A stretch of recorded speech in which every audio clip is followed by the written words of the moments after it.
Olá, eu sou a Luciana. Eu sou a Patrícia. E eu sou a Sandra. E nós somos do Reflexões Parentais. Pegue um cafezinho, puxe sua cadeira e bora refletir. Boa tarde, tudo bem? Tudo bem, Carol? Tudo bem, Paty? Tudo bem?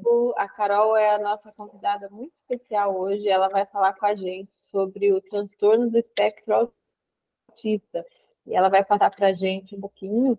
E a gente queria saber como é que a gente pode estar percebendo isso, como é que é o diagnóstico, como é que se faz, né, esse procedimento, inclusive aí da família, para estar fazendo essa observação. Você pode falar um pouquinho sobre isso para a gente, Carol? Claro.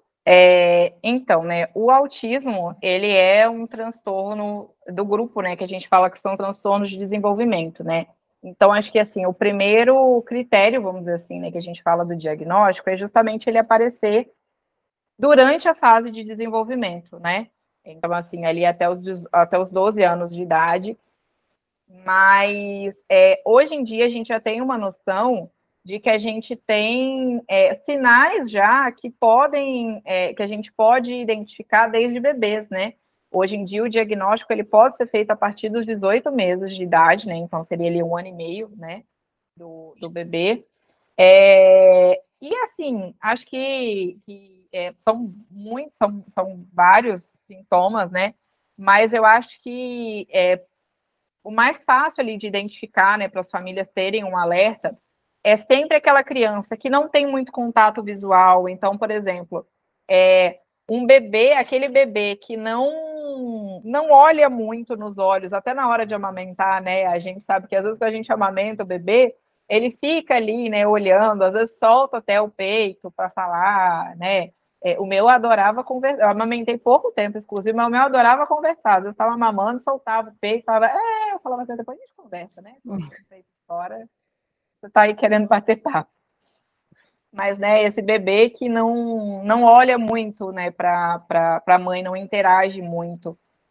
Um bebê que não antecipa os movimentos, né? Então, por exemplo, principalmente bebês um pouquinho maiores, né, não recém-nascido, mas às vezes o bebê tá ali no bercinho, ou tá no carrinho, tá no cadeirão, né, alguma coisa assim, e a gente faz assim com a mãozinha para ele já estende os bracinhos para ser pego no colo, né?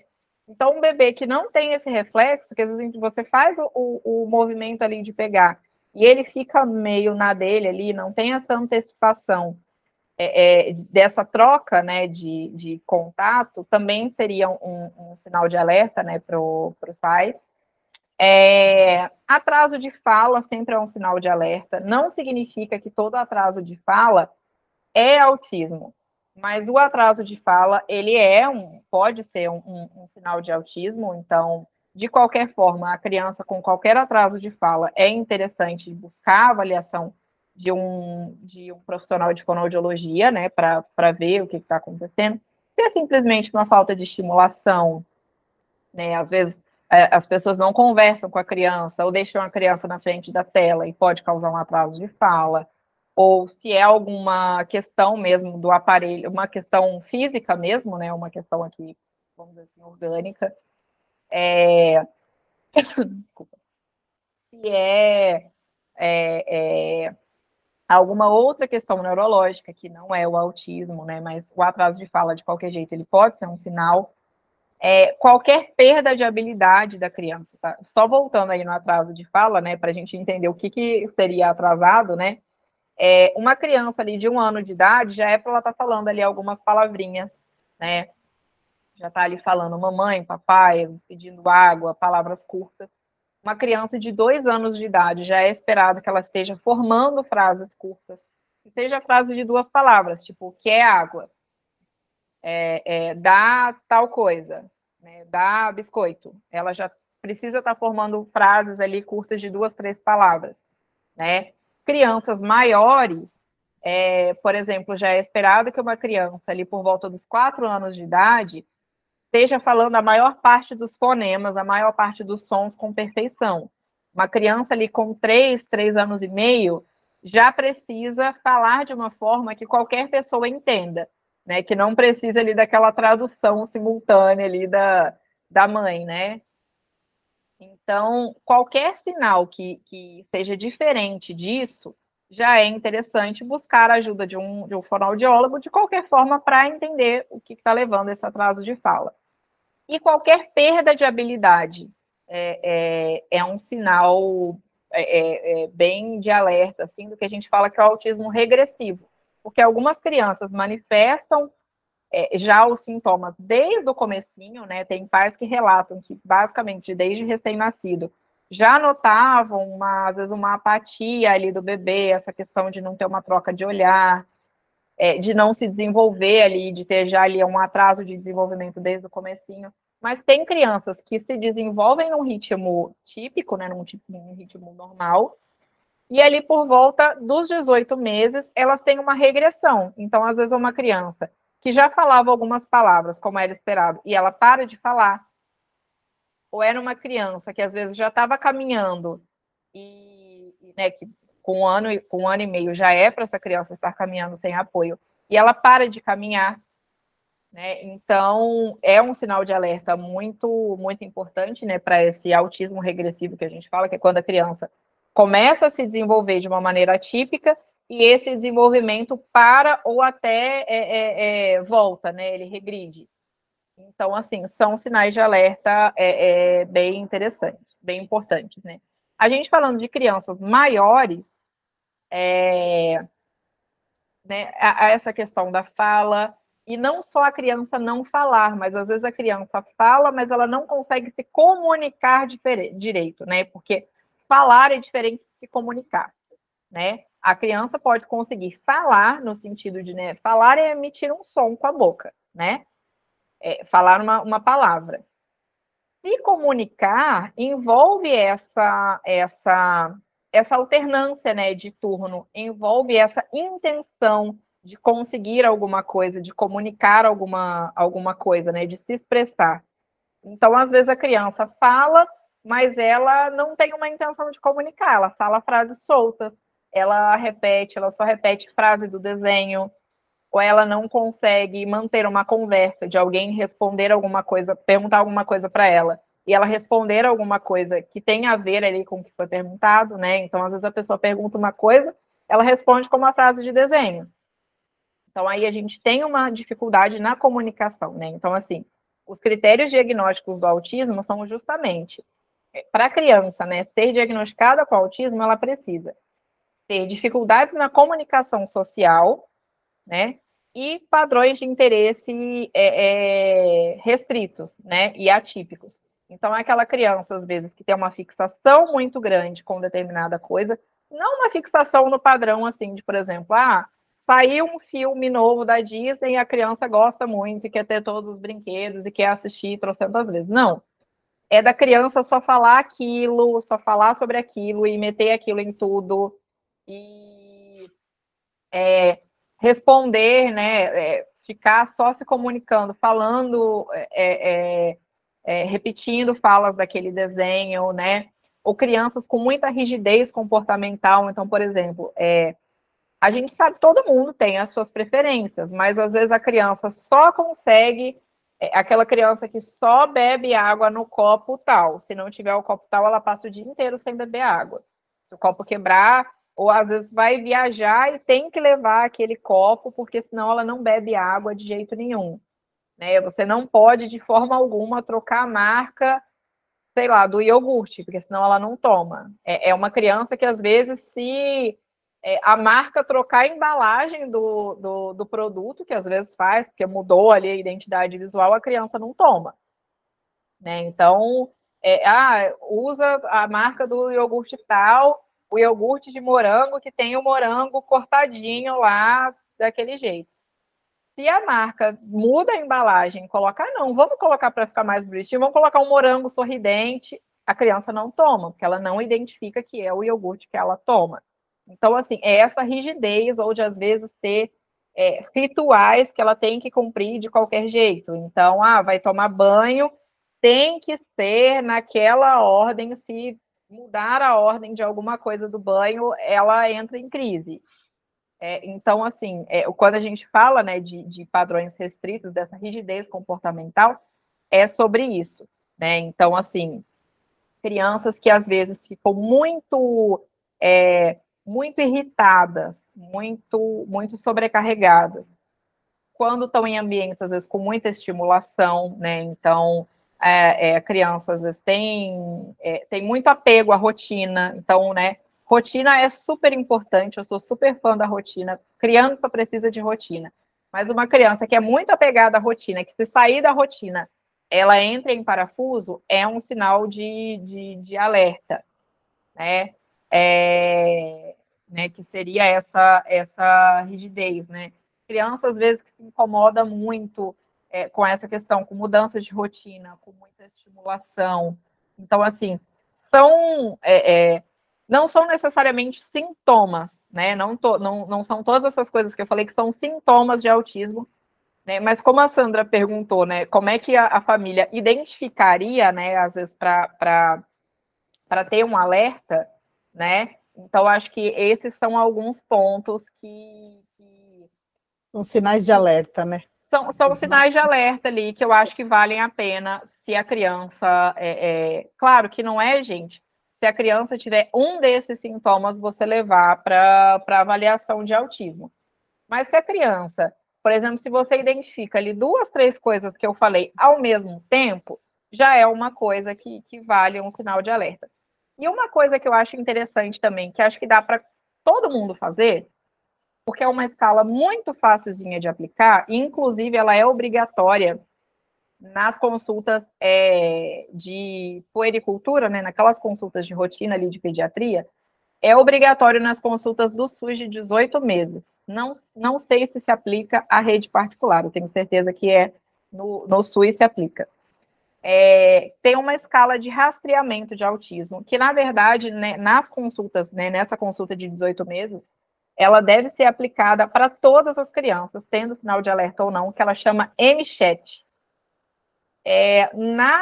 Nas carteirinhas, é M-Chat. Nas carteiras na cadernetinha da criança, né, que a gente recebe quando a criança nasce, nas cadernetas, acho que a partir do ano passado, se eu não me engano, a partir de 2022, já vieram com essa escala M-Chat. Mas, mesmo quem não tenha isso na caderneta, é super fácil de achar essa escala. E, assim, é uma escala bem fácil de ser preenchida. Ela foi justamente para ser preenchida por qualquer um. Então, os pais mesmo podem preencher. Cuidador de creche pode preencher, e eu acho que seria até muito importante, eu acho que todas as creches deveriam fazer esse rastreio. Desenvolvimento. É uma escala de rastreio de desenvolvimento, e a partir ali de determinada pontuação, é uma escala, eu brinco que, gente, é teste igual a gente fazia, vamos entregar a idade aqui? Quando a gente preenchia teste da Capricho. Né? O pessoal que for mais novo, que for ali, que tiver ali por volta de 20, quem tiver menos de 25, procura na internet para saber o que é um teste da Capricho. A gente que já está mais vintage, né? A gente que é cringe. É cringe. Quem for ali de 90 para antes, me entendeu, né? A galera ali de 2000 procura na internet o que era a revista Capricho. Mas é padrão teste da Capricho, sabe? É ali sim ou não, e a partir da pontuação ali que você faz respondendo as perguntas, indica se tem um risco ou não para autismo. Né? Dependendo, uma pontuação alta não quer dizer que a criança seja autista, mas quer dizer que vale a pena procurar um profissional, que pode ser simplesmente, né, o primeiro passo, pode ser conversar com o pediatra mesmo, que já faz a avaliação, né, já faz o acompanhamento da criança. Mas às vezes acontece de terem queridos pediatras que falam, não, espera, cada criança tem seu tempo, espera que ele desenvolve, ou então bota na creche que começa a falar, tá? Então, qualquer dúvida, não senti segurança, procura um neurologista infantil, ou procura outro pediatra, procura um psicopedagogo, procura um fono, né? Então, por exemplo, minha criança está com um atraso de fala, não começou a falar ainda. Procura um fonoaudiólogo, porque vai avaliar. E eu sempre falo que eu sempre prefiro procurar e não achar nada do que esperar um tempo, cair nessa de que cada criança tem seu tempo e a gente perder um tempo muito grande de intervenção, né? Sempre quando a gente fala de um transtorno de desenvolvimento, então aí entra um autismo, o TDAH, né? A deficiência intelectual, até porque quando a gente fala de desenvolvimento infantil, né, principalmente nos primeiros anos de vida, o desenvolvimento é muito acelerado, né? Então, assim, é 1 mês, 2 meses que você atrasa, você está com um atraso muito grande, né? Quando a gente fala de um bebê, praticamente todo mês, o primeiro ano de vida ali, praticamente todo mês você tem uma aquisição muito grande, né? Então, assim, cada criança tem seu tempo, mas dentro de marcos de desenvolvimento ali, né, de marcos temporais ali estabelecidos. Então, por exemplo, uma criança pode andar, né? É esperado que uma criança ande sem apoio, acho que ali por volta, acho que entre 11 meses e 15 meses, que seria ali 1 ano e 3 meses, né? Então, dentro daquilo ali, uma criança que anda com 11 meses é normal. O normal é que a gente está falando de tipo, né? Então, uma criança que anda com 11 meses, tá ok. Uma criança que anda com 1 ano, com 1 ano e 1 mês, com 1 ano e 2 meses, 1 ano e 3 meses. A criança fez 1 ano e 3 meses, passou ali de 1 ano e 3 meses, ela não está caminhando sem apoio, a gente precisa investigar. Precisa ir no fisioterapeuta infantil, precisa investigar o que está acontecendo, que essa criança não está conseguindo caminhar sem apoio. Se não tiver diagnóstico de nenhum, você só estimula, né? Isso, só estimula, porque pode ser falta de estimulação, porque às vezes tem pais que ficam com medo dessa criança cair e se machucar, e a criança fica presa no cadeirão o dia inteiro. Ou a criança está no berço, está no cadeirão, ou está no colo. Essa criança não fica livre no chão para se locomover sozinha, né? Não pode ser falta de estimulação, essa super proteção com medo dessa criança cair. Ela pode ter algum problema de tônus muscular, né? E aí você precisa fazer um trabalho ali de fortalecimento muscular para ela conseguir se erguer. Pode ser algum atraso de desenvolvimento, né? Então, a gente sempre ficar de olho, e eu sempre acho que é muito melhor investigar. E não ser nada, né, não ser autismo, mas não, é só falta de estimulação. Então, é só estimular, e a gente vai diminuir, vai, né, anular esse déficit. Mas pode ser outra coisa, e é muito importante a gente investigar, porque qualquer tempinho que a gente perde, né, qualquer tempinho que passa, vai trazer um prejuízo mais para frente da criança, né? Então, assim, só fechando, né, a pergunta da Sandra, eu acho que essas questões que eu falei, e mesmo eu acho que é interessante pegar essa escala MChat, preenche, porque é uma escala bem, bem facilzinha. É fácil de achar na internet. Quem quiser até, gente, pode entrar em contato comigo lá no Psicomaternando, que eu envio, eu acho que eu tenho ela salvo, ou tenho o link, eu envio para vocês preencherem. Como eu falei, nas cadernetas da criança mais recentes, né, se eu não me engano, a partir de 2022, já tem essa escala, né, para preencher. Quem tiver bebê, estiver fazendo acompanhamento na consulta de 18 meses, cobra. Olha, eu ouvi falar lá no podcast que com 18 meses tem que fazer essa avaliação.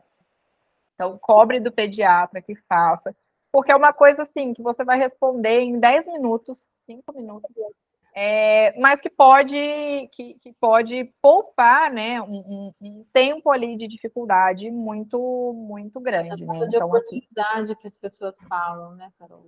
Oi? Uma janela de oportunidade. Quanto Sim, é uma janela de oportunidade, porque o nosso cérebro ele tem janelas de aprendizagem, né? Então, vamos dizer assim, são momentos ideais para desenvolver cada habilidade. Não é que a gente não possa desenvolver essa habilidade depois, mas vai ficar mais difícil, né? Porque a janela vai estar fechada, né? Eu sempre faço a alegoria de uma janela mesmo. né? A janela está fechada, ela abre num determinado tempo, uma determinada época. Se você tentar abrir antes, você vai ter que fazer muita força para abrir, vai ser muito mais custoso, porque você vai ter que arrombar essa janela. E se passar do tempo, essa janela também está fechando. Então vai ter menos espaço para aquele aprendizado passar, né? Então, a gente aproveitar essa janela de aprendizagem. Então, por exemplo, no caso do autismo, principalmente se não é um autismo num grau de comprometimento mais severo, né? Se é um autismo ali de grau 1 de suporte, que a gente fala, né? Pegando a classificação ali do DSM, ou se é um autismo, né? Pegando a classificação do CID, é um autista que consegue se comunicar verbalmente, que não tem um comprometimento intelectual, né? Não tem deficiência intelectual agregada, a gente identificando o transtorno num momento precoce e começando a intervenção também precocemente, quando essa criança chega numa idade escolar, chega naquele caso que é horrível, né, das pessoas ouvirem, falar assim, nossa, mas ele nem parece autista, no sentido de que a gente não vê as características tão evidentes, justamente por causa dessa intervenção, porque aí vai lidar com as questões comportamentais, vai lidar para melhorar a comunicação, né, para minimizar as dificuldades que o transtorno traz, né? Então, quanto antes a gente identificar e começar a intervenção, melhor. Ok. Muito obrigada, Carol, pelas respostas. Tenho certeza aí que vai elucidar bastante coisa aí para as famílias.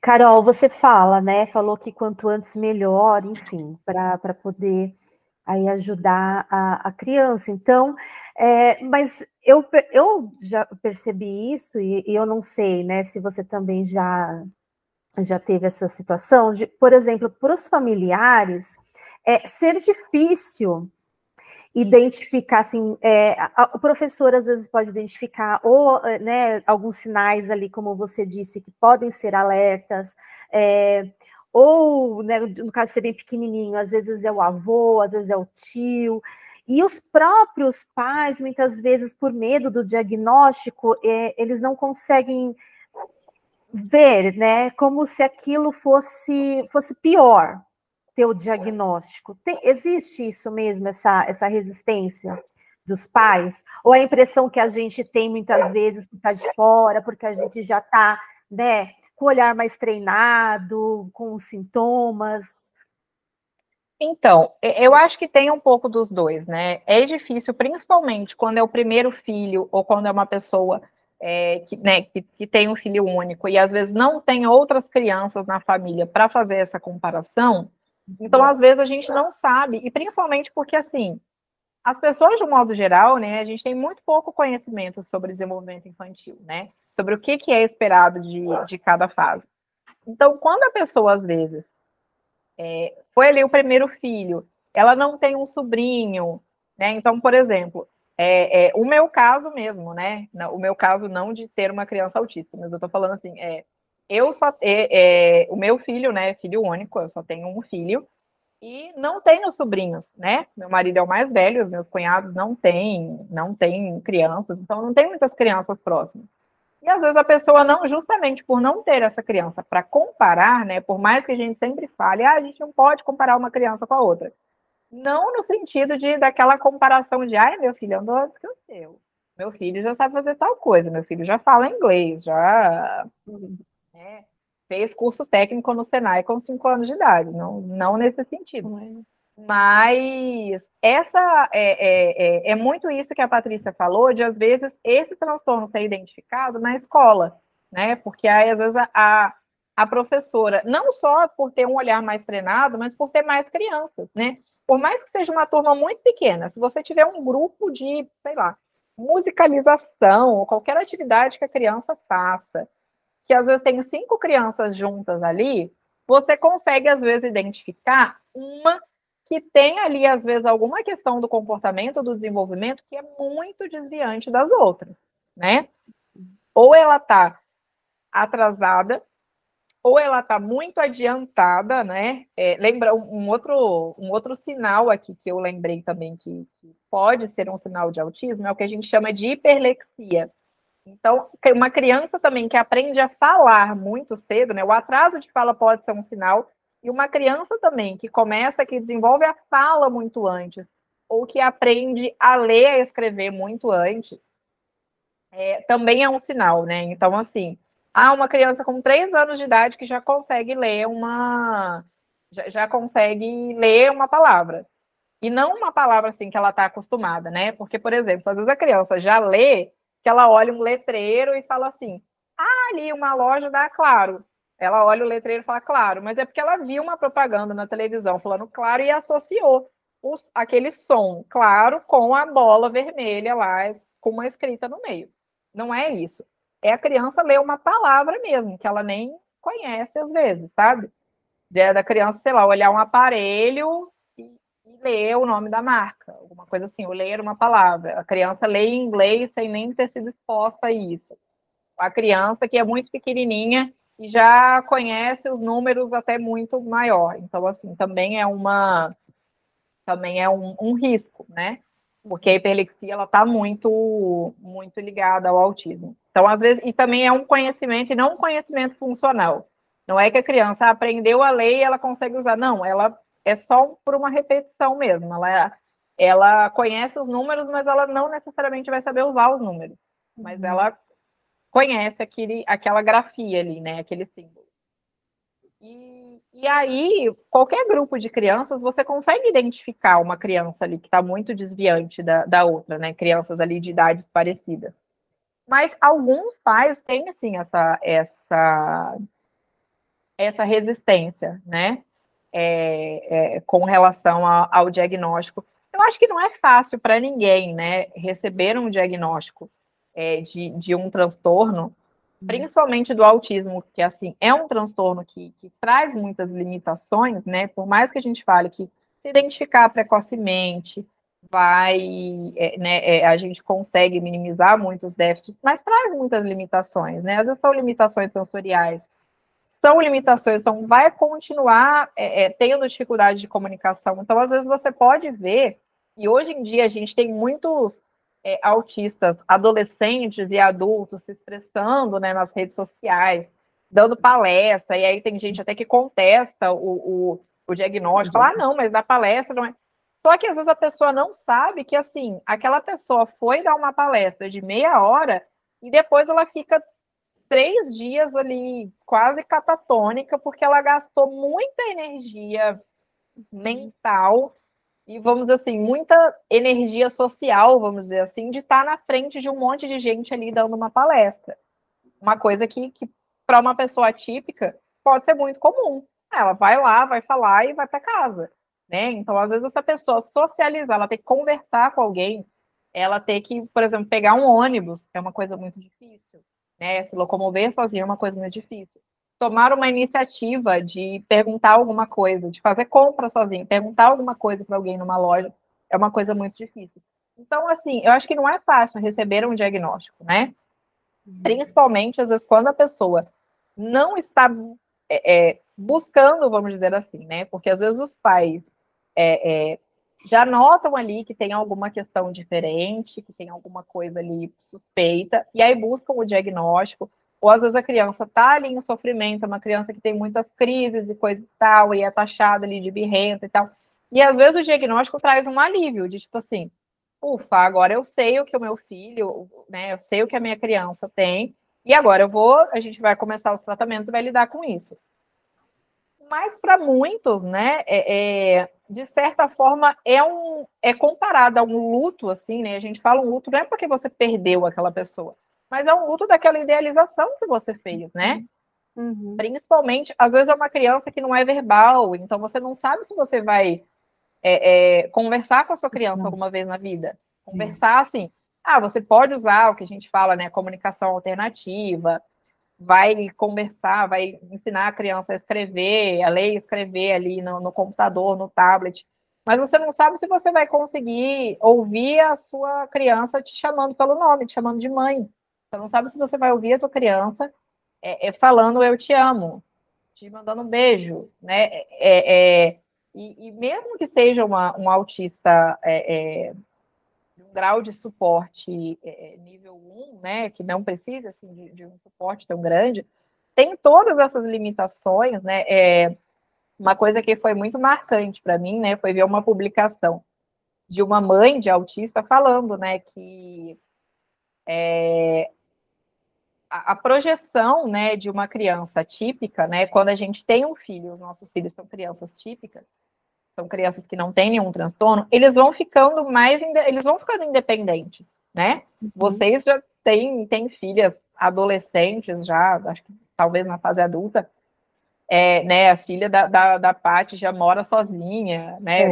Já mora fora. Então, é a nossa projeção que os nossos filhos fiquem independentes, né? Então, assim, até o meu filho tem 6 anos de idade, mas ele já consegue fazer muita coisa sozinho. Claro que a gente tem que supervisionar para ver se está fazendo direito, mas ele já consegue arrumar a comida dele sozinho, ele já consegue comer sozinho, tomar banho sozinho, ir no banheiro sozinho.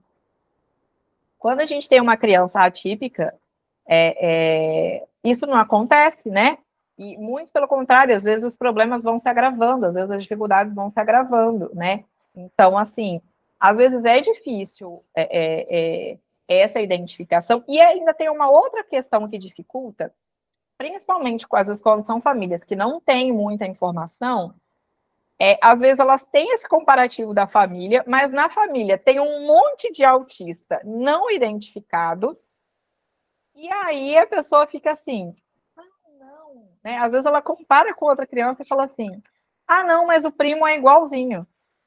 Né? O filho do irmão, o filho do meu cunhado é igualzinho. Tem a mesma coisa também. O filho do meu cunhado também foi falar só com 3 anos de idade. Aí você fala assim, ok, então já procura ver se a Fono faz um combo, faz um pacote família e leva os dois, porque os dois estão com alguma questão aí, né? Eu sei porque a minha mãe trabalha também no meio da educação, né? Agora ela está desviada de função, está mais na parte cultural. Mas a minha mãe trabalhou como monitora, né, inclusive de alunos de inclusão, né? E o primeiro aluno de inclusão que ela pegou era justamente um menino autista que tinha recém recebido o diagnóstico e ele já tinha uns 8 ou 9 anos de idade.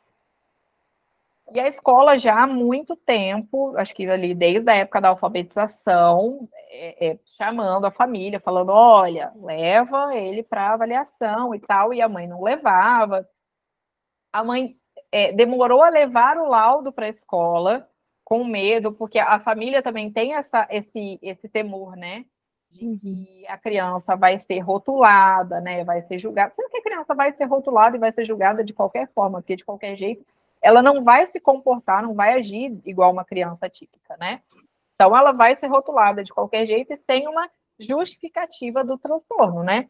Vai virar a criança, vai virar o maluco, vai virar o birrento, vai virar um monte de coisa, né?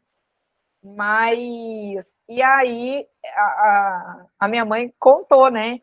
Que aí falaram, não, mas, né? Porque fala assim, poxa, demorou tanto, né? Foi buscar o diagnóstico, o menino já estava grande desse jeito. E aí, diz que a mãe, era assim, é uma cidade de interior, né? Lá no interior do Rio, o local da escola não era um lugar, assim, tão central também, então. E aí a mãe falou assim, não, mas é que na família do pai é todo mundo meio lerdo, assim. Meu Deus. E aí eu falei assim, gente, provavelmente a família do pai, e principalmente, porque como eu falei, ele tem uma base, o autismo, né, gente? Assim como o TDAH, assim como a deficiência intelectual, ele tem uma base genética, né? E a hereditariedade é muito grande. Então,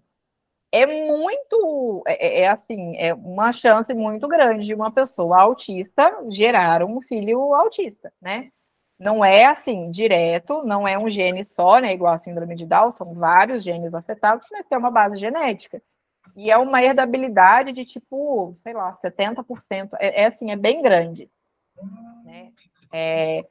Então, provavelmente essa criança, a família do pai, os tios, os primos, devia ter um monte ali, no mínimo com alguns traços de autismo, né? Às vezes não o suficiente para fechar um diagnóstico, mas tem uma denominação, né, que a gente fala que é o fenótipo ampliado do autismo, que a pessoa tem alguns traços, tem alguns sintomas de autismo, mas não em quantidade suficiente para fechar o diagnóstico, ou não em quantidade, ou às vezes em intensidade suficiente para fechar o diagnóstico.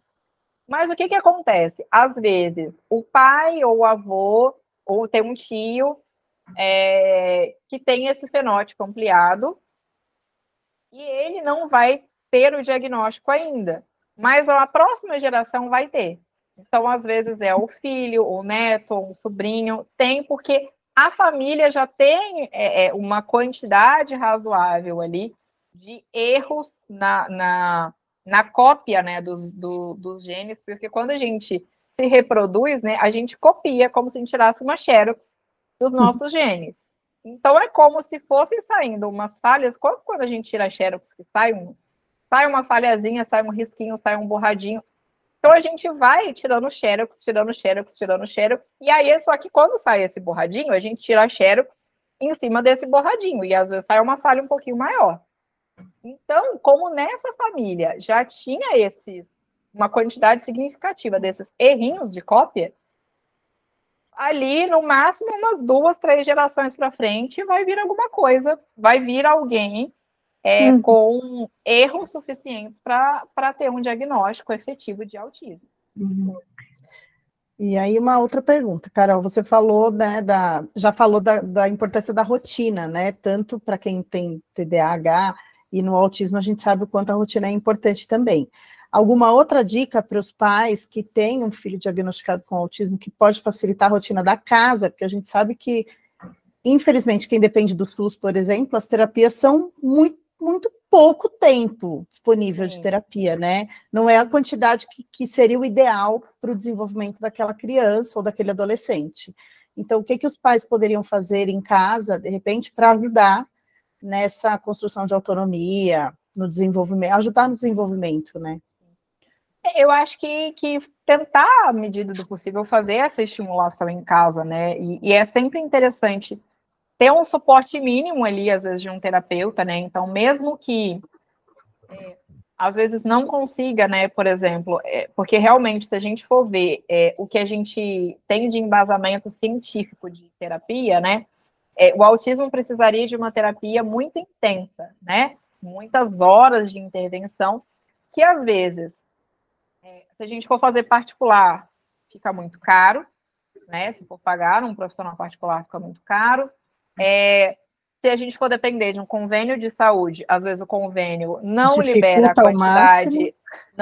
a quantidade de sessões necessária, apesar de que isso é ilegal, né? O convênio ele precisa cumprir o que está ali na receita médica, né? Então, se o neurologista, o psiquiatra que acompanha a criança colocou que ela precisa de 40 horas semanais de sessão, ela precisa de 40 horas semanais de sessão. Mas aí o convênio sempre tenta dificultar, e aí é um processo custoso, que às vezes a família tem que entrar na justiça, tem que acionar o Ministério Público para que o convênio libere, né, o convênio cumpra ali o indicado. E como a Lu falou, quando a pessoa depende do SUS, são às vezes anos ali para conseguir uma vaga, ou não consegue fazer as sessões com essa constância que precisa, né? Mas é interessante que tenha, no mínimo, ali um suporte profissional. Então, vamos, né, supor, não consegue fazer tanto essa quantidade toda de horas de intervenção com o profissional. Mas esse profissional orientar a família como é que vai fazer essa estimulação em casa, né? E essa estimulação, às vezes, pode ser feita até de uma forma lúdica, né? Então, através de uma brincadeira mesmo, pegar uma orientação que a gente sempre dá para qualquer um, né? Pegar os interesses da criança para usar para o aprendizado, né? Então, por exemplo, a criança gosta muito de dinossauro, a criança gosta muito de trem, a criança gosta muito de robô. Então, eu vou pegar esses interesses da criança para ensinar as coisas para ela, né? Então, vamos pegar o dinossauro e vamos ensinar essa criança as cores através ali dos dinossauros. Vou comprar, então, um balde daqueles de dinossauro colorido, que vem um dinossauro de cada cor, e vou usar aquilo ali para ensinar as cores para a criança. às vezes criança autista não é uma coisa exclusiva, tá? Mas pessoas, né, autistas, costumam ter ligado, né, a transtorno de processamento sensorial. Não é exclusivo do autismo, a pessoa pode ter TPS sem ser autista e pode ser autista sem ter TPS, mas é muito comum. Que tem aquela dificuldade com texturas, né, com texturas diferentes às vezes. Então, você pode usar uma coisa que a criança gosta para ir fazendo diminuindo essa sensibilidade dela àquelas texturas, né? Então, para motivar, eu vou fazer uma pesca do dia. A criança tem uma dificuldade com coisa ali gelatinosa. Então, vamos tentar incentivar ela a pescar o dinossauro no meio ali da gelatina, para ela querer pegar o dinossauro, pegar o trem, né? Mas é importante ter esse suporte, mesmo que o profissional, né, geralmente o psicólogo, que é terapeuta ABA, né, o que faz a terapia Denver, ou então a terapia ocupacional também é uma profissão, né, uma área que é muito importante para o autismo, justamente para essa parte sensorial, para essa parte da autonomia. Então, que o profissional mesmo, que acompanha, mesmo que não faça um acompanhamento tão intensivo, né, possa estar orientando a família a como estimular essa criança em casa, né? Mas pegar sempre os interesses da criança, né, é interessante. Essa questão da rotina estruturada, né, e é interessante até para que fique mais concreto, né, a gente ter um quadro de rotina que possa marcar o que foi feito, o que não foi feito, não confundindo com quadro de incentivo, tá, gente? Nada de dar essa história de dar estrelinha para a criança, deixa de estrelinha lá no céu. Mas um quadro de rotina, para com essa história de estrelinha. Mas um quadro de rotina, até que seja, às vezes, caseiro mesmo, né? Já vi gente, por exemplo, fazer quadro de rotina que, às vezes, prega o que tem que fazer, pega pregador mesmo de roupa com o que tem que fazer, porque o pregador você consegue, né?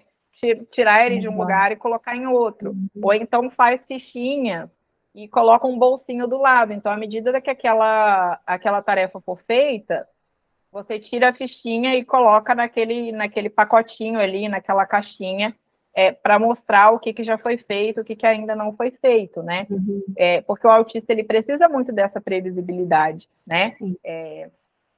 E, ao mesmo tempo, né, ir fazendo aos poucos, né? Eu lembro que acho que foi ontem mesmo que eu li um post da mãe de uma autista. É um perfil bem interessante para seguir também, porque ela compartilha muito do dia a dia. Acho que o nome do perfil é Mundo da Manu Teia, que é administrado, né, pela mãe da Manu, que é uma menina com autismo. E ela fala que ela, às vezes, faz pequenas mudanças na rotina para que ela se acostume, porque ela falou assim, eu sei que a previsibilidade é muito importante, mas podem ter coisas que vão fugir da rotina, né? É um dia, sei lá, que chove muito e mesmo tendo a terapia, não dá para a gente sair de casa, então aquele dia não vai ter a terapia, né? Algum dia você tem que fazer alguma coisa ali e por algum motivo não vai sair daquele jeito, né? Vamos supor, a criança assiste TV todo dia em determinado horário. Mas naquele horário ali acaba a luz, porque a prestadora de energia elétrica está fazendo algum reparo, estourou um transformador, alguma coisa assim, e está sem luz, choveu e está sem luz. Então, por mais que você precise dessa previsibilidade, você também precisa saber lidar ali com o imprevisto, né? Para que o desconforto dessa criança com esse imprevisto não seja tão grande, né? Mas eu acho que é isso, é tentar estimular a criança em casa o máximo possível, né? Mesmo que seja uma coisa lúdica, né? E ensinando, né, as coisas para a criança dentro de casa, né? Mas realmente, assim, é difícil fazer isso. Não dá nem assim para dar uma orientação assim muito prática, porque é muito difícil fazer isso sem um suporte profissional, né? A família fazer sem orientação profissional nenhuma e fazer de uma forma geral, né? Porque depende muito Cada do nível caso é de um caso, suporte. né? Cada caso é um caso, depende do nível de suporte dessa criança, depende de qual área dela que está comprometida, né? Porque a gente tem comprometimentos diversos, então depende se é uma criança, depende de como que é o nível de comunicação dessa criança, depende do nível intelectual dessa criança, porque a gente tem crianças autistas que não têm comprometimento intelectual nenhum, algumas até têm agregado, né? Não faz parte do autismo, mas tem crianças autistas que têm altas habilidades, que têm superdotação, tem crianças, né, que têm hiperlexia, então tem essa facilidade para aprender letras, números e tal. Tem crianças com autismo que podem ter um grau de deficiência intelectual severo junto, né? Então, depende muito, né? Depende do quanto de quando esse diagnóstico foi feito, de quando essa intervenção começou, né? Porque, por exemplo, às vezes uma criança que teve um diagnóstico bem precoce, começou uma intervenção precoce, e às vezes depois de um tempo a família consegue manter em casa sem ela precisar de terapias, ou sem precisar de tanto tempo de terapia, né? Ou pode ter criança que começou com uma intervenção precoce, mas que vai precisar de uma quantidade intensa de terapia da mesma forma. Então, depende muito de cada caso, né? E acho que a gente ainda precisa evoluir muito nessa questão dos sistemas de saúde, tanto o público quanto o privado, né? Não é porque às vezes a pessoa. Só se a pessoa, acho que se a pessoa tiver muito dinheiro mesmo, que ela não vai ter uma dificuldade, e mesmo assim a gente tem uma dificuldade, às vezes, de encontrar profissionais capacitados. Às vezes você vai ter dinheiro para pagar particular, mas não vai encontrar um profissional capacitado, não vai encontrar um profissional respeitoso com a família, com a criança, né? Que às vezes vai usar métodos aversivos para ensinar essa criança, e aí vai gerar uma questão emocional, né? Então, assim, é tudo muito delicado, né? Quando a gente fala de tratamento de autismo. Eu acho que está tudo muito, muito engatinhando, né? Eu escuto, eu já atendi algumas mães também de crianças com autismo, e elas relatam muito da dificuldade, principalmente quando eles chegam na adolescência, até de tratamento e de profissional que esteja habilitado ou que aceite crianças TEA com mais de 12 anos. Então, isso é muito difícil, porque os profissionais querem entender as crianças, que você consegue ver uma evolução talvez um pouco mais efetiva, né? Parece que a autista não cresce, né? Parece que a autista, parece que é bem isso, vai fazer 12 anos, o autismo vai sumir. Pronto. Então, você não tem, né, você não tem muitos profissionais que são especialistas em autismo, que atendem adolescentes e adultos, e você também não tem muitos profissionais, por exemplo, psicólogos, psiquiatras, que atendem adultos que querem se especializar em autismo, né? Então, assim, é uma coisa bem complicada, né? Se a gente um buraco negro, né? É um buraco negro que parece mesmo, assim, que... assim, e é muito diferente, né? Por exemplo, do TDAH... quando o TDAH a gente trata logo no começo, ele vamos dizer assim, ele é um transtorno que, óbvio, traz comprometimentos, por isso ele é um transtorno, mas ele ainda é mais adaptável, né? Ele é mais ajustável. Então, às vezes acontece, por exemplo, da pessoa fazer um tratamento mais intensivo para TDAH na infância ali, adolescência, e na idade adulta, como já tem até um amadurecimento maior do cérebro e tudo, um amadurecimento emocional até, a pessoa consegue se virar. Às vezes ela não precisa mais tem gente que na fase adulta não precisa mais de medicação, tem gente que precisa, que vai tomar medicação a vida toda, tem gente que não precisa mais de medicação, fica só com a psicoterapia, não precisa às vezes fazer terapia direto, faz ali de vez em quando, porque já consegue se regular melhor. O autismo, ele traz realmente um comprometimento, por mais que a pessoa às vezes seja funcional, trabalhe, estude, seja casado, tenha filho, mas traz, acho que, um comprometimento funcional e emocional, até porque é muito desgastante, né? Como eu falei, essa ressaca emocional, essa dificuldade de comunicação, num mundo que a gente tem, né? Assim, nós somos seres sociais, né? Só que para pessoas que essa socialização é muito custosa, é muito difícil, né? É muito difícil, às vezes, você conseguir um emprego, você se manter no mercado de trabalho com um problema de comunicação social, né? Mas é muito isso, parece que fez 12 anos de idade e acabou, o autismo não existe mais. Então, às vezes, é difícil você achar profissionais que saibam identificar um autismo no adulto, né? Porque a gente, a gente teve um avanço muito grande sobre o estudo do cérebro, né? Nos últimos 10 anos, nos últimos 15 anos.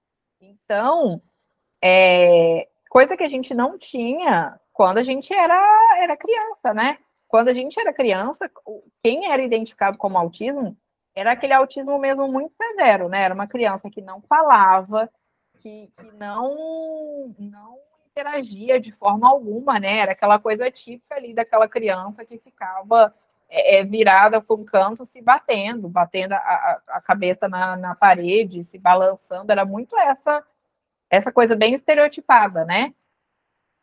Hoje em dia, você vê pessoas que são aparentemente funcionais que têm um diagnóstico de autismo, né? A gente tem, por exemplo, para ficar um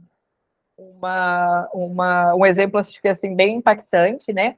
Aquele ator, o Anthony Hopkins, né? Um ator hollywoodiano maravilhoso, de sucesso. Ele recebeu o diagnóstico de autismo na terceira idade. Já com mais de, sei lá, tem uns 70 Imagina anos. o quanto ele não sofreu, né, na caminhada toda. E ele falou justamente isso, tipo, nossa, agora eu entendi, me identifiquei, né, uma confusão que eu tive a vida inteira.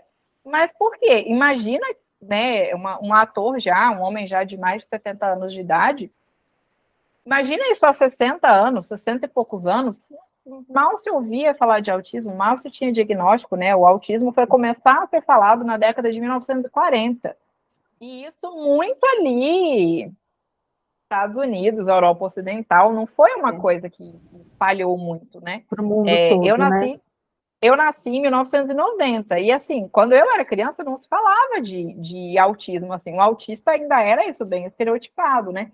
Hoje em dia que a gente tem esse conhecimento de crianças que falam, que se comunicam, que brincam, que estudam, que tiram boas notas e que são autistas, né? Aquelas crianças que a gente fala assim, nossa, se ninguém me falasse, eu não saberia que era autista, né? Mas quem convive mesmo todos os dias, quem sabe das dificuldades, sabe do funcionamento diferente, né?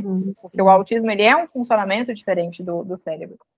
Mas tem muito essa dificuldade mesmo, né? Até de conseguir terapia, de conseguir o diagnóstico, porque tem poucos profissionais especializados em diagnóstico e em tratamento de autismo na adolescência, principalmente a adolescência mais descolada da infância ali, né? 15 anos, 17 anos, e nos adultos, né? Essa fase aí da adolescência, mesmo que ele já veio ali num tratamento, né, de terapia desde pequenininho, então, às vezes o próprio adolescente, às vezes ele não quer fazer a terapia, às vezes ele começa, porque é uma fase de desafio, de testar regras, de testar limites, para qualquer ser humano. Adolescente, para qualquer ser humano. Né, ele vai estar ali passando por tudo isso. E ainda tem o autismo junto, né? Então, assim, é muito comum a gente ver adolescentes, né, e jovens adultos autistas com transtornos depressivos, com transtornos de humor, justamente porque já é uma fase muito, muito tensa para qualquer indivíduo, né? A adolescência é uma fase de transição. Imagina, é quase o segundo nascimento, né? Você tem que... quando eles começam a precisar da socialização, né? Sim, é uma socialização mais forçada. Você tem uma pressão maior por socialização. Você tem aquela pressão social, às vezes, dos colegas, de beijar, de namorar, de se relacionar, né? E às vezes você não quer, ou você quer, mas tem uma dificuldade. Imagina uma pessoa que tem um transtorno de processamento sensorial, tem toda uma dificuldade sensorial, e alguém colocar na língua dentro da boca dela. Imagina a agonia. E aí, você falando isso, né? Eu lembrei que quando a criança, você tem ali uma criança autista na sala de aula, as outras crianças, elas querem brincar, elas são amigas, enfim. mesmo que a criança não esteja brincando. Eu tinha um aluninho, era muito engraçado, ele falava que o melhor amigo dele era o Kevin, que era o meu aluno autista, só que o Kevin nem dava bola para ele, mas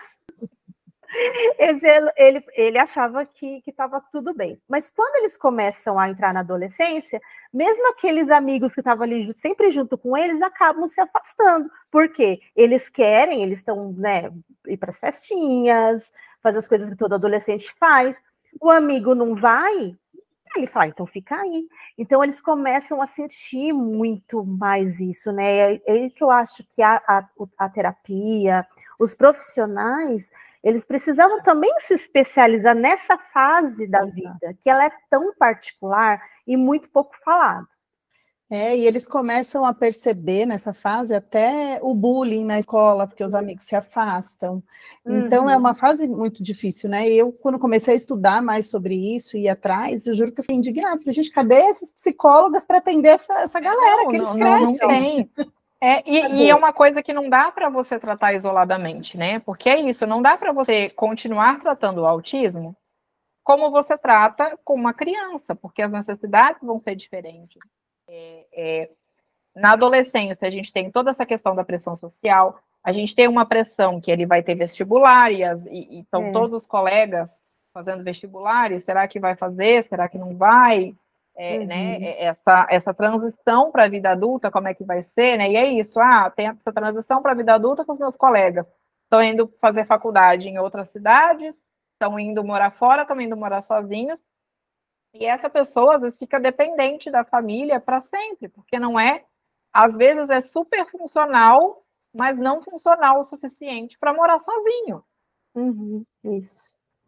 Né? E também tem a dificuldade dos próprios pais, né? mais especificamente da mãe, que toda a vida ali, sendo suporte, a vida, muitas delas abrem mão da sua própria vida, mesmo, né, sair do trabalho e tudo mais, para ficar ali à disposição do até filho, porque que precisa muito. Né? Justamente porque são muitas terapias, não dá para você lidar com você ficar com um trabalho CLT e levar uma criança para ficar fazendo terapia por 40 horas por semana. Não, você não tem outras coisas. E aí, o adolescente, a gente precisa ir desapegando dele um pouquinho para que ele desenvolva essa autonomia, isso normal, um adolescente típico.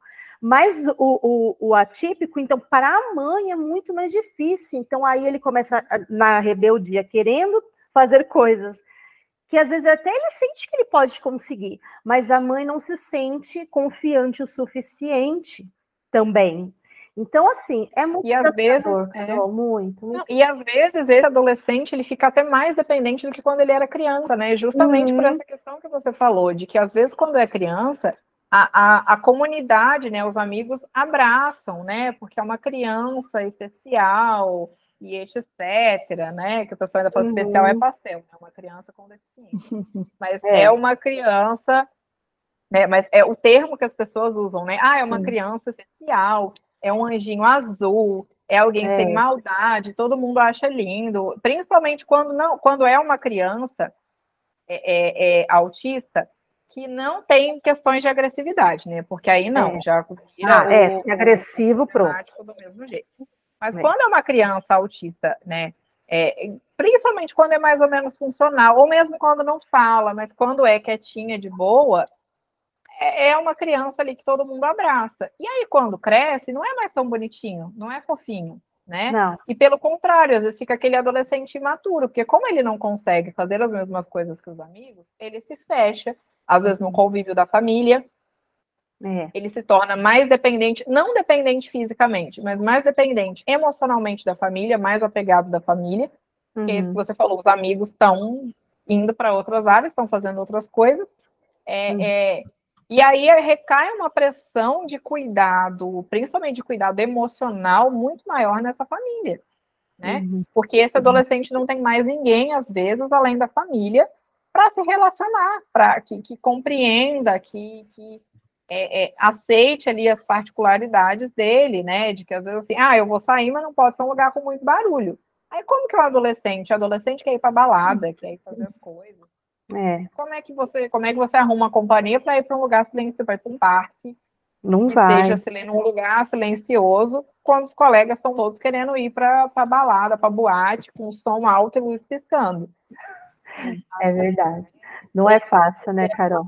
É Não é verdade. fácil. É um assunto assim inesgotável, né? Falar demais. sobre as questões das pessoas que têm necessidades especiais, né? A gente pode perceber que isso é assunto que a gente precisa debater muito, é assunto que a grande maioria das pessoas não tem acesso, né? Então, realmente, de coração, eu quero agradecer a sua participação aqui conosco, Carol Figueira.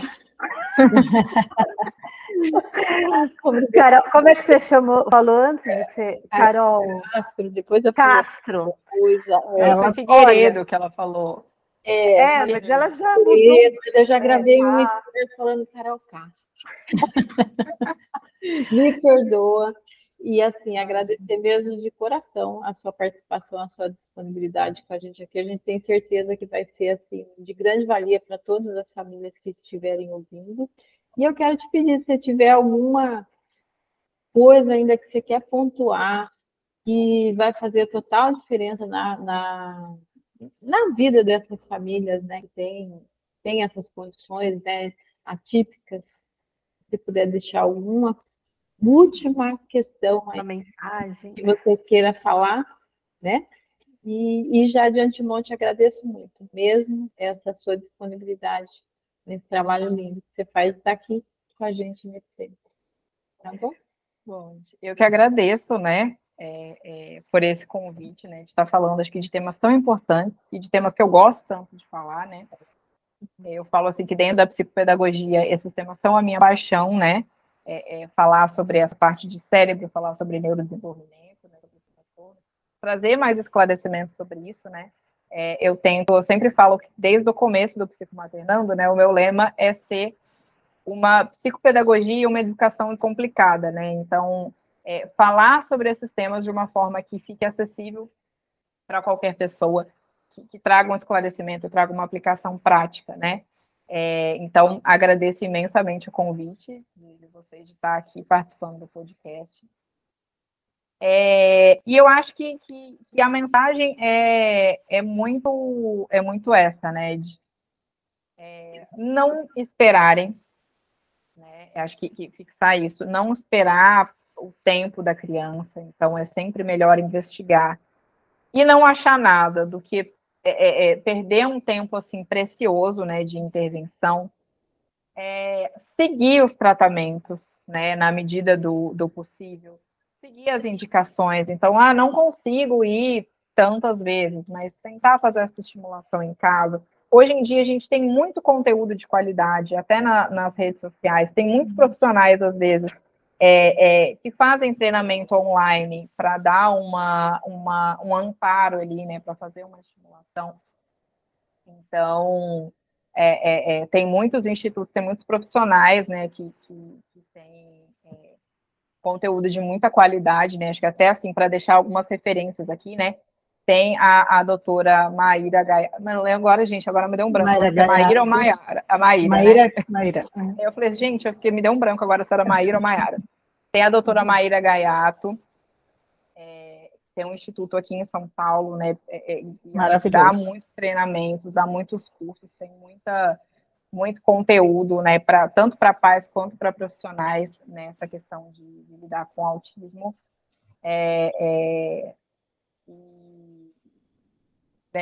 Então, assim, tem muito conteúdo hoje em dia, né? Nas redes, tem muito site.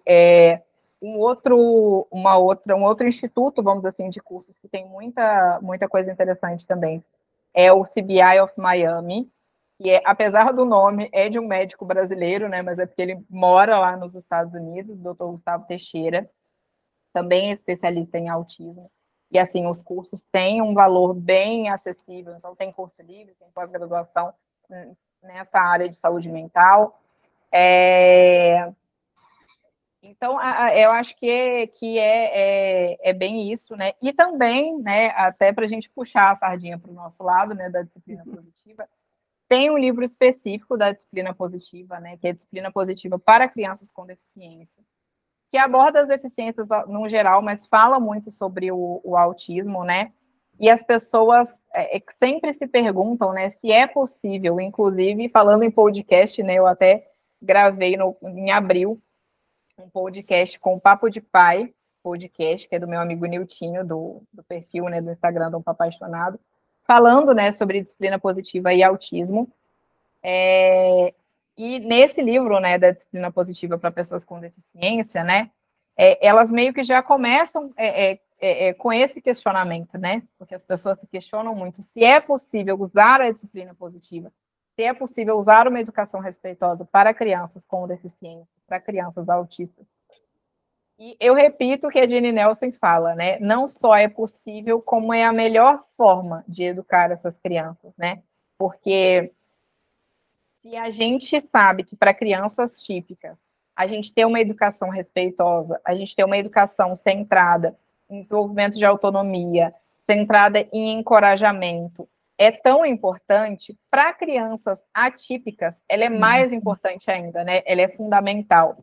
Então, da forma que você vai lidar com as dificuldades, que você vai lidar com as crises, na forma de dar esse amparo para que essa criança consiga desenvolver uma autoestima, né, em meio a tantas dificuldades, né, então, assim, já tem tantas dificuldades estruturais, né, ela já vai receber tantas dificuldades, tanto vindas do transtorno, as dificuldades da sociedade que não está adaptada a conviver com pessoas neurodiversas, porque se ela tiver dificuldades também, tiver resistência em casa, né, tiver uma criação autoritária ou uma criação negligente, né, vai ser pior ainda, né? Imagina uma criança autista que tem uma crise e aí ela é punida porque ela teve uma crise, né?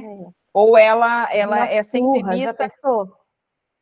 Ou é sempre vista como uma criança que não consegue, né? Também é super protegida e às vezes não vai conseguir se desenvolver tanto porque a família tem medo ou super protege por conta das dificuldades. E aí, às vezes, um mínimo de autonomia. E quando a gente fala de autonomia, não necessariamente vai ser autonomia igual de uma pessoa atípica, mas às vezes progressos, né?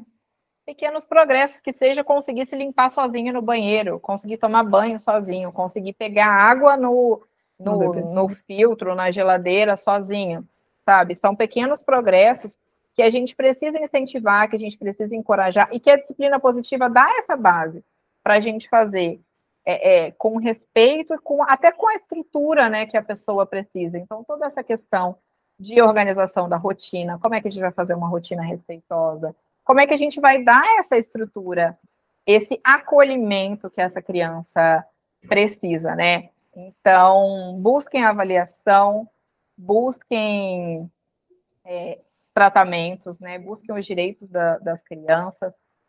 Acho que busquem acolhimento para vocês também, né? Porque é muito duro ser mãe, ser pai, mas acho que ser mãe principalmente, né?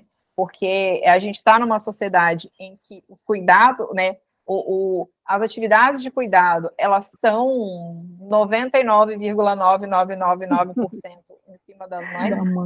É verdade. Para a gente não falar em 100, que alguém pode falar assim, não, mas sou eu que cuido. Algum pai pode falar, sou eu que cuido, mas então é 99,9999% das mães, principalmente no caso de famílias atípicas, né? Geralmente é a mãe que sai do mercado de trabalho para acompanhar essa criança nas terapias ou para cuidar da estimulação dela em casa, né? Então, cuidem não só da parte física, mas acho que da parte emocional da família inteira, né? Então, eu acho que é muito importante construir, né, uma rede de apoio, seja entre famílias que têm crianças autistas também, que vão ter essa compreensão, né, porque assim, é pesado, né, não é a gente ficar colocando assim, como se o autismo fosse a pior coisa do mundo, mas a gente também não vai romantizar de colocar aqui, são crianças especiais, são anjos azuis, que nem às vezes alguns pais até falam, né, o autismo é o futuro da humanidade, porque eles fazem ver de outras formas, eles enxergam a vida da forma real. Não é assim, gente, né? São coisas, É difícil. são questões É desafiador, que né? é difícil, é desafiador, né? Principalmente num mundo que não está preparado, né? Seja de dar suporte médico suficiente, né? Não é De preparado. ter um acolhimento, de ter ambientes preparados, né? Um dia desse a gente ainda via até a Andrea Werner, né? Que é deputada aqui do estado de São Paulo. Ela foi convidada, acho que pelo ministro Márcio França, né? Que é aqui em Guarulhos. Acho que foi Guarulhos mesmo. Não lembro se é Guarulhos ou Congonhas, tá, gente? É um dos dois aeroportos aqui de São Paulo. Que eles inauguraram uma sala sensorial, uma sala multissensorial para crianças autistas aguardarem. Então, as famílias podem ficar nessas salas enquanto esperam o voo. Então, é um lugar que tem luz bem baixinha, né? Tem uma iluminação bem baixinha, um sonzinho assim também bem tranquilo.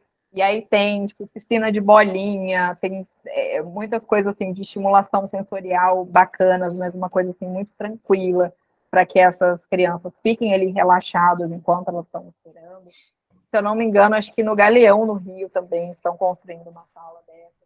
Mas assim, é muito pouco ainda, né? Eu sei que acho que no Parque da Mônica, aqui em São Paulo, também tem uma sala. E tem um shopping também aqui perto, aqui em São Bernardo, que já tem uma sala assim também. Tem no Parque da Mônica aqui de São Paulo, tem a sala do Dudu, né? Tem a casa do Dudu, que é justamente um personagem do Dudu? Não, André. O André, que é um personagem autista da Turma da Mônica, então tem a casa dele, que é também um lugar que tem luminosidade mais baixa, tem isolamento acústico. Para ser a criança está lá passeando, ficou sobrecarregada, vai, descansa um pouquinho e pode continuar o passeio. Mas, assim, é bem o que a Lu falou, está engatinhando muito, né? Muito pouco. Mas é uma necessidade que a gente vai ter, acho que vai ser quase que forçado a ter, porque a gente teve, né, esse prognóstico, né, de que 1 a cada 36 crianças, né, vão ter autismo, né? Então, assim, 1 a cada 36 pessoas é muita coisa. O autismo está no meio da gente, né? Não tem como a gente ignorar. Então, não tem como a gente ignorar em sala de aula e falar que, eu não sei lidar com aluno autista. Amiga. Vai aprender. Vai atrás, vai aprender. Porque não tem como você cruzar os braços e falar que não sabe. Nas salas do estado tem 40 alunos, em toda a sala vai ter. Isso. Toda a sala tem. Toda a sala vai ter pelo menos um. Todo ano eu tive aluno autista. O meu filho estuda numa escola estadual aqui em São Paulo, e é isso, tem 32 crianças lá na sala, e tem aluno autista, tem aluno com Down, mas é basicamente isso que a Sandrinha falou. Vai ter um autista em toda a sala. Então não é aquela assim de, será que eu vou ter um autista? Não, esse ano eu não quero sala com inclusão. Não tem esse ano. Não todo ano e acabou. Não dá mais para fingir que não tem, né? Eu acho que falar é importante. Fingir que não é com a gente. E foi um pouco do que eu falei até numa live que eu fiz com uma professora que é autista, né?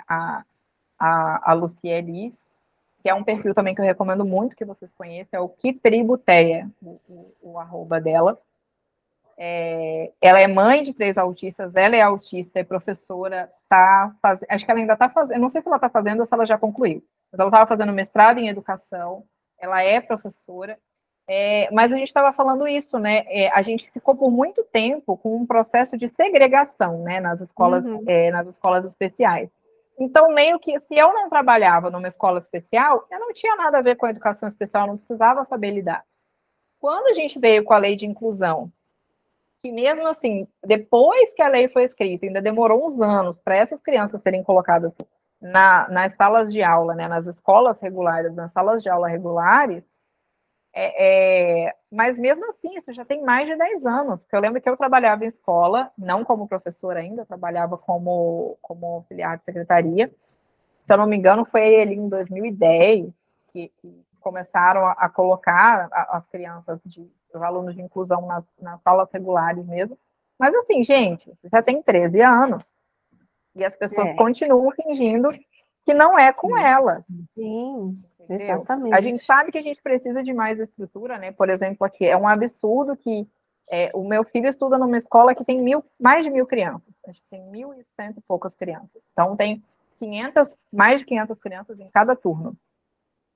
E tem 3 auxiliares de inclusão para a escola.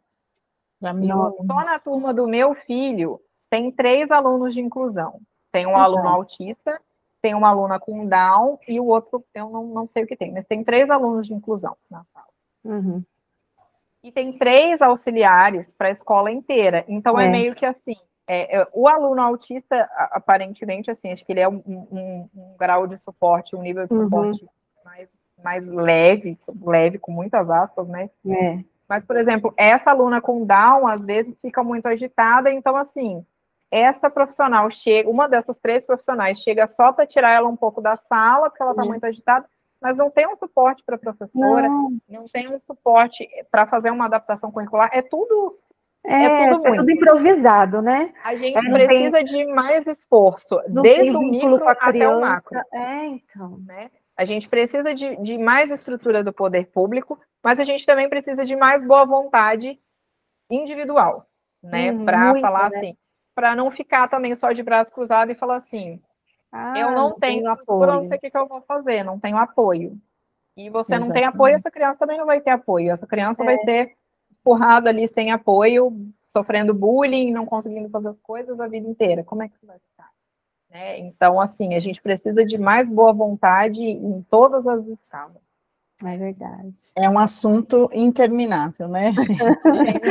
É verdade. Mas obrigada, Carol, pela disponibilidade, pelas dicas que são valiosíssimas. Nossa, e foi em maravilhoso. breve marcaremos outra conversa, porque esse assunto não tem fim.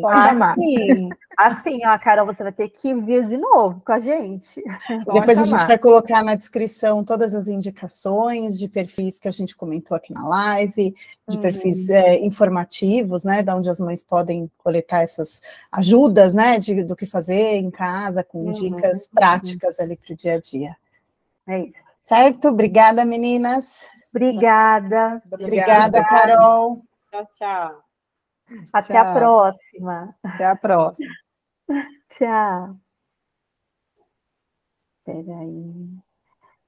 Finalizando. Obrigada, Carol. A gente fala, né? Olha que beleza.